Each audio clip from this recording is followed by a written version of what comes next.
உங்களுக்கு உதவ யாரும் இல்லை, கை கொடுக்க யாரும் இல்லை, யாரும் இல்லை அப்படிங்கிற நிலையில் இருக்கிறவருடைய சத்தத்தை யாருமே கேட்க விரும்ப மாட்டாங்க. பர்திமேயு சத்தம் போட்டதை ஸ்டாப் பண்ணாங்க. அதாவது இவன் இப்படி பிறந்தது யார் செய்த பாவம்? இவன் செய்த பாவமா? இப்படி பேசுறது மட்டும் அந்த பேரண்ட்ஸ் யாராவது வந்து கேட்டிருந்தாங்க, எப்படி நீங்க பேசலாம் கேட்டிருந்தா பேசியிருப்பாங்க. எனக்கு கேட்கறதுக்கு யாரும் இல்லை. உபத்திரவப்படுகிறவனுடைய உபத்திரவத்தை அற்பமா என்ன ஆவது? ஆகாரின் சத்தம் ஆபிரகாமுக்கு கேட்கவில்லை, ஆண்டவருக்கு கேட்டது. அன்னாளின் சத்தம் ஏலிக்கு கேட்கவில்லை, என் ஆண்டவருக்கு கேட்டது. எசேக்கியாவின் சத்தம் ஏசாயாவுக்கு கேட்கவில்லை, என் ஆண்டவருக்கு கேட்டது. பவுலின் சத்தம் அனனியாவுக்கு கேட்கவில்லை, என் ஆண்டவருக்கு கேட்டது. பர்திமேயுவின் சத்தம், அவன் எதற்காக அழைக்கிறான் என்கிற சத்தம், அது என் ஆண்டவருக்கு மட்டும்தான் தெரியும்.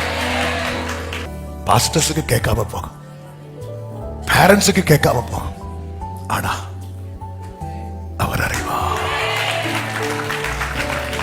நான் கூப்பிட்டு அவருக்கு கேட்குமா? கேட்கும். ஏன்னா அவருக்கு என் மேல என்ன இருக்கு? சிம்பதி இருக்கு. எத்தனை பேர் இந்த பகல் வேளையில சொல்வீங்க, என் நிலைமையை பார்த்து பரிதாபப்படுகிறா? உலகம் என் நிலைமையை பார்த்து பரியாசம் பண்ணும் போது பரலோக தேவன் நான் இருக்கிற நிலைமையை பார்த்து